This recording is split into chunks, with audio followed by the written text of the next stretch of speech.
history as Nigeria signs Africa Continental Free Trade Agreement, leaving two countries in the continent in the wait list. Ghana to host headquarters of the ACFTA and July 1st, 2020 is retained as a date of beginning of the exchange between the framework of the ACFTA. The Securities and Exchange Commission (SEC) approves Airtel Africa's secondary listing on the Nigerian Stock Exchange, scheduled for Tuesday, as stocks continue to fall on the Nigerian bourse. Change of guard at the Nigerian National Petroleum Corporation (NNPC) days after Nigeria joins OPEC partners to extend supply cut by 9 months. This is Business Express, reaching you from Abuja, the nation's capital, on the network service of the Nigerian Television Authority. I am Amina Nujaim. Welcome to the program.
The 12th extraordinary session of the Africa Union in Niamey, Niger Republic has come and gone, but its memories will continue to linger in the minds of participants for a very long time.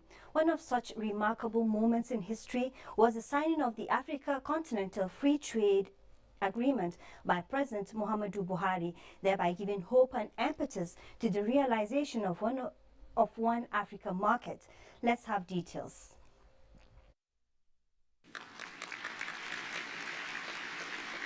Apart from unveiling the commemorative plaque, 5 operational instruments of the African Continental Free Trade Area were also launched to formally bring to an end the Niamey Summit of the African Union. Amongst the instruments were the Rules of Origin, African Trade Observatory Dashboard, and the Pan-African Payment and Settlement System, aimed at supporting the creation of the desired active and efficient market. However, the most striking feature of the summit was the signing of the AFCFTA agreement by Nigerian leader President Muhammadu Buhari. He told his counterparts at a closed session that the instrument of ratification will not only be deposited expeditiously, but the strong leadership required in the implementation of the agreement will also be provided by Nigeria. Some of the participants at the summit spoken to were unanimous that Nigeria had taken the right step at the right time.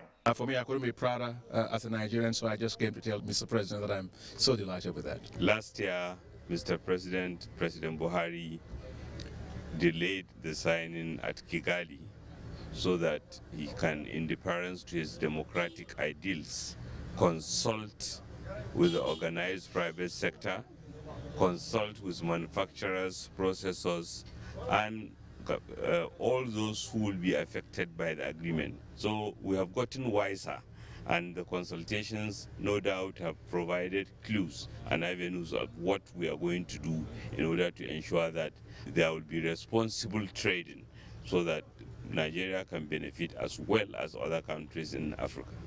And it is our sincere belief that prices of commodities may come down, and access to some of the commodities that we are lacking in the region, in Nigeria in particular, could be obtained, and some of the bureaucratic bottlenecks with respect to customs and others will also be reduced. But it is my sincere belief that the Borno will have some of the free trade zone in our own place, and then this will now improve the means of livelihood of the displaced communities in Borno State.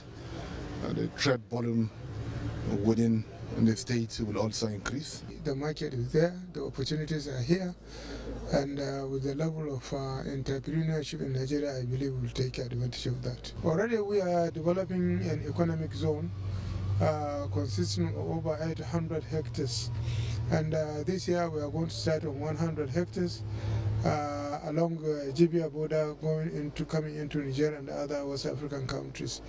For us, we will take advantage of whatever is there to make sure that Nigeria and Katsina in particular has taken its share of the fallout of the agreement.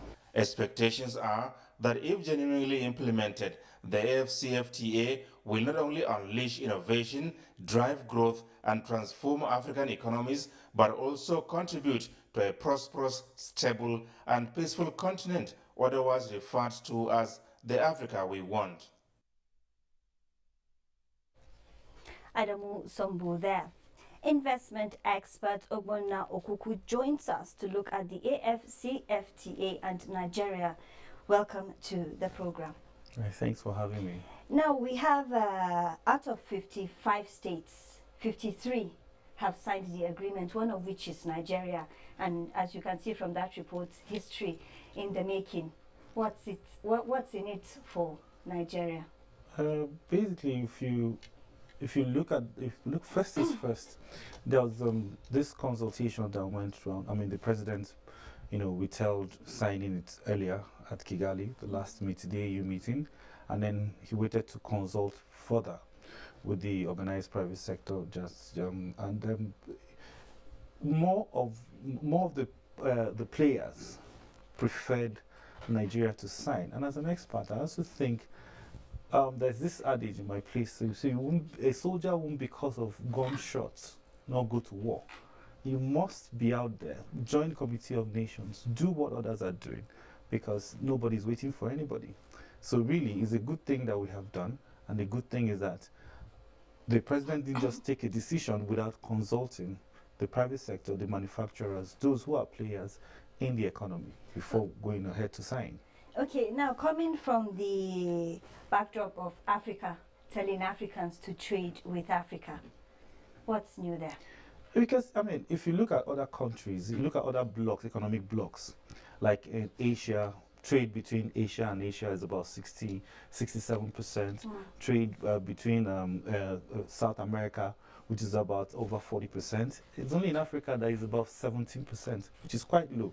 So we're talking about an economic block of or trade volume of over 3.4 trillion US dollars, just lying dormant. So it's something that you must take advantage of. Okay, you're talking about volume and value. When this does come into effect, how much are we looking at? Is it for Nigeria? In terms of volume, yes, for Nigeria. For Nigeria, because we are the largest economy in Africa as it stands today. So and if we do the right things, definitely the larger percentage of that. What are the right things? We want to hear what the right things are.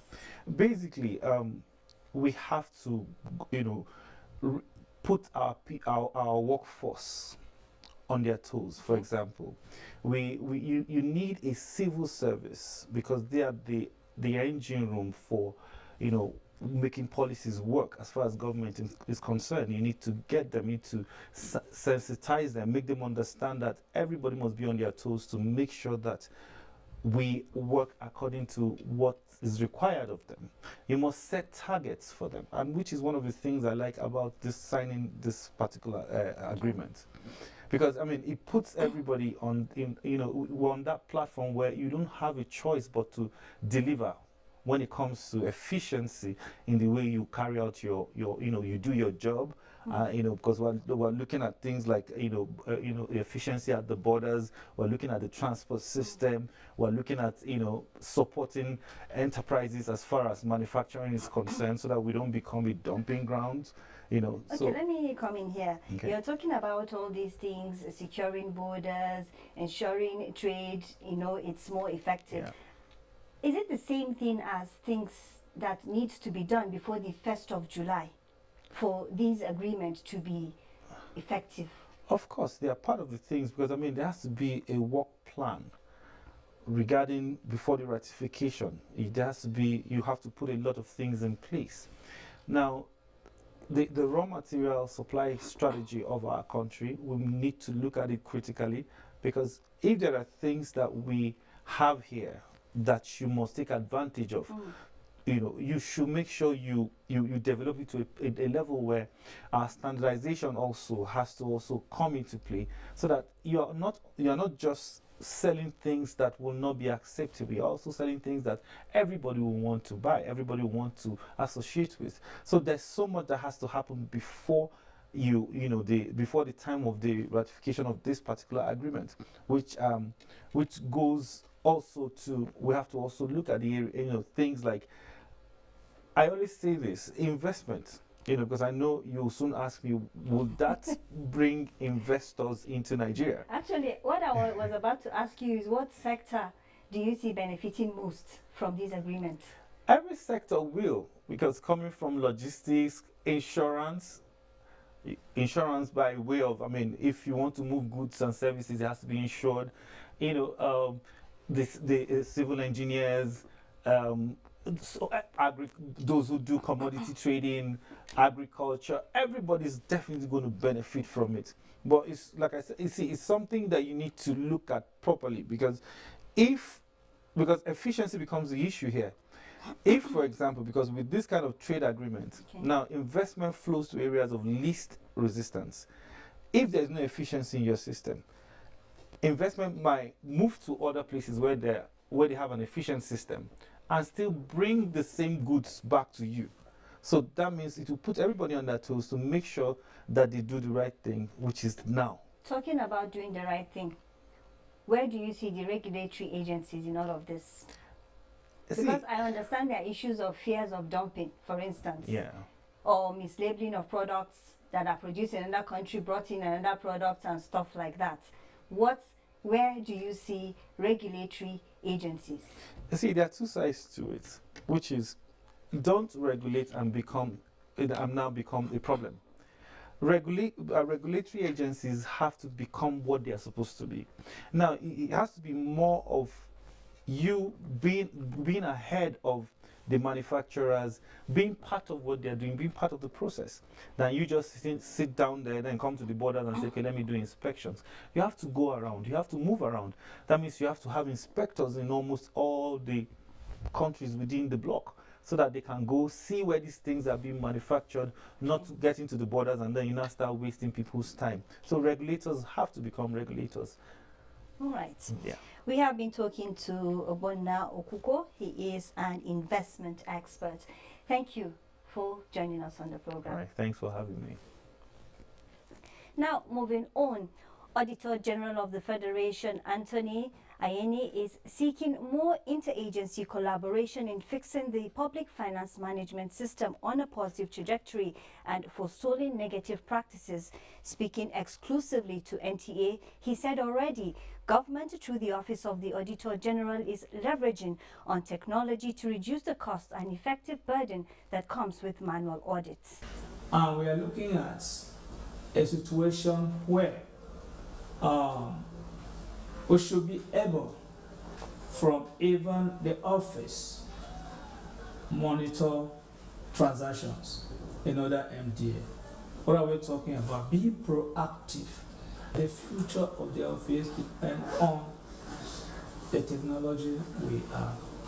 So if you look at our operational environment, you will discover that quite a number of MDA are going electronic processing. So definitely, our method must change. We must transform, and we have started the process. We have established IT audit units. We have trained a total of 24 with 9 champions. These champions are train the trainer, because we want to use this champion to replicate, to pass on the knowledge they have gained through training. The Secretary General of the Organization of Petroleum Exporting Countries, OPEC, Mohammed Sanusi Barkindo, has condemned in strong terms U.S.-led sanctions against Venezuela and Iran. These sanctions, in addition to mass mobilization against their operations, Berkindo says are the greatest threat to global oil and gas industry.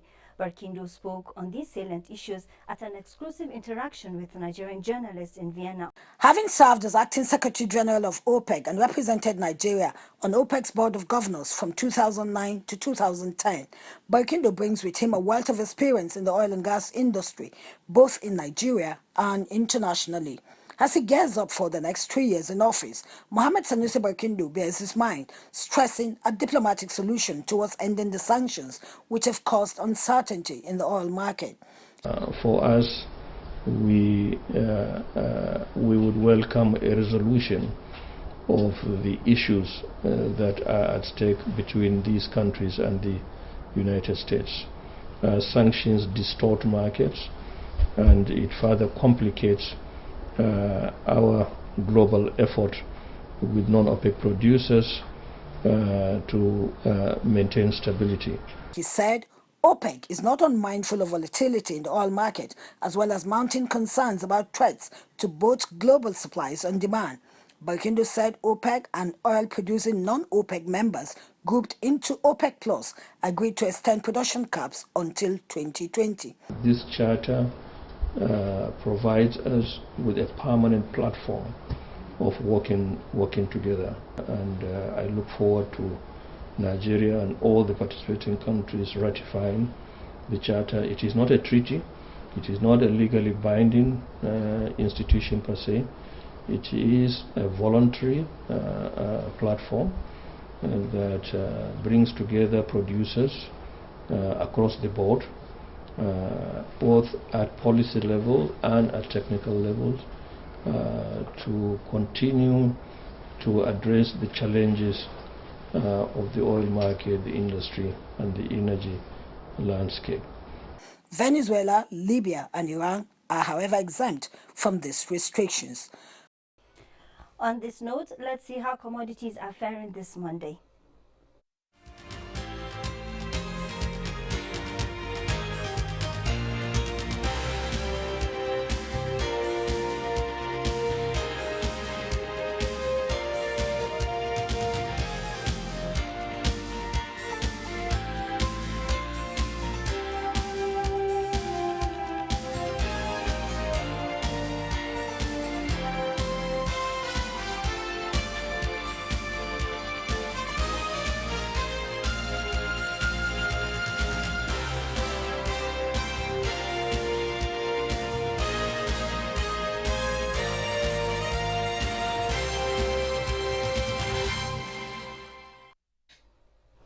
The Central Bank of Nigeria has launched a university-based poultry project aimed at boosting poultry production in the country. The project is aimed at addressing financial constraints associated with poultry and egg production in Nigeria. Deputy Governor Economic Policy of the Apex Bank, Oko Joseph Nana, says funds will be made available to selected universities who are willing to participate in the program.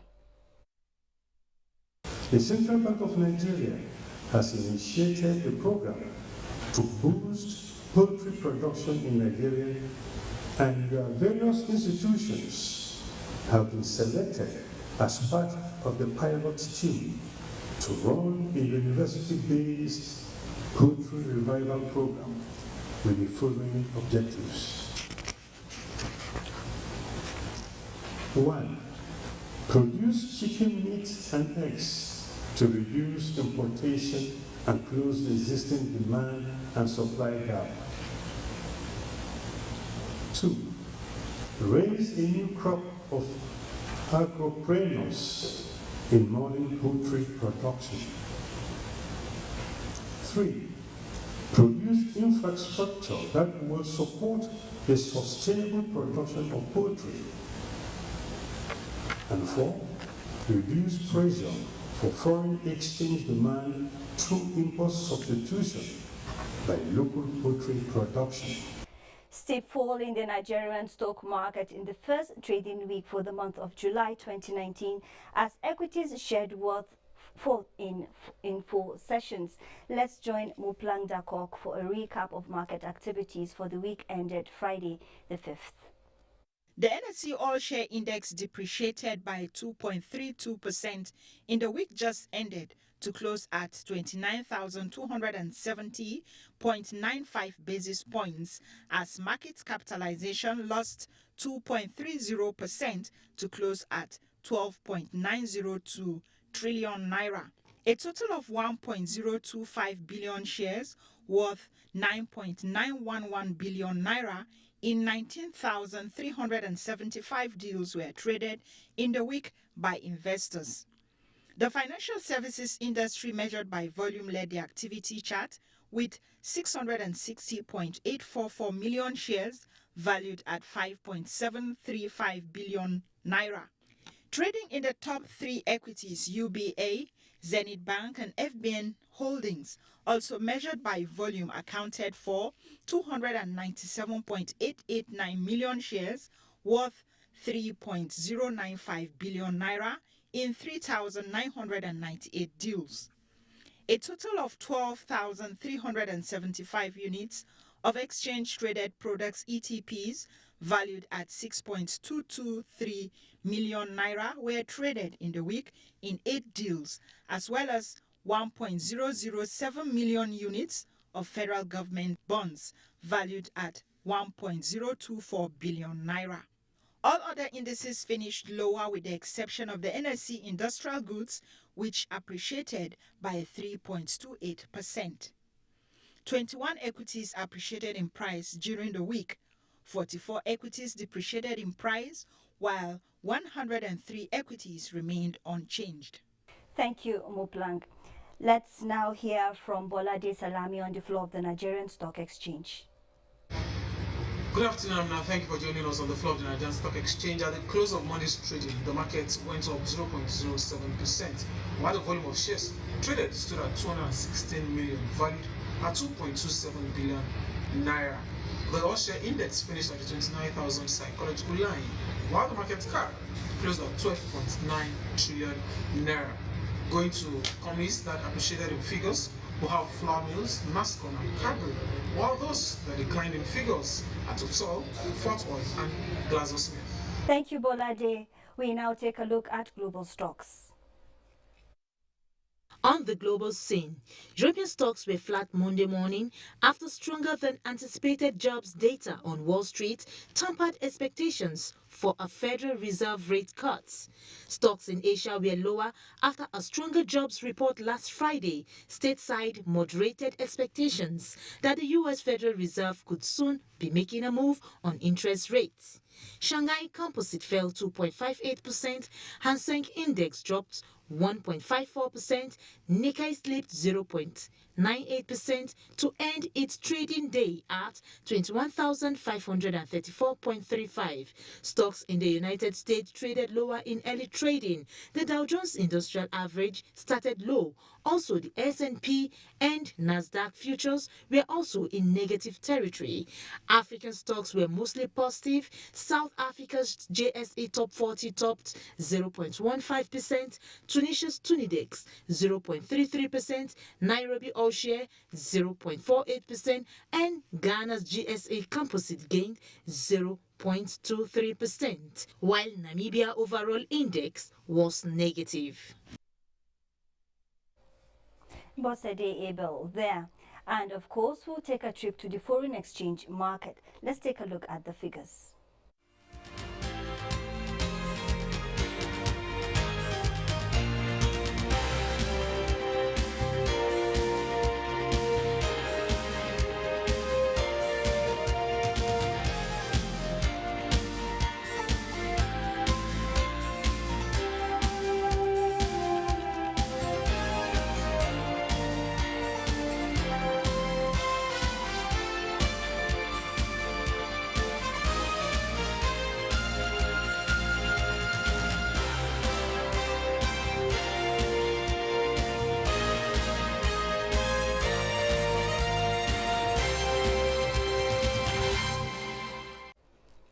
That brings us to the end of this edition of Business Express. Don't forget you can access all previous episodes on YouTube, and you can also communicate with us on Twitter, and the handle is @NTA News Now. Don't forget the hashtag Business Express returns on Wednesday. Have a lovely week. I am Amina Nushen.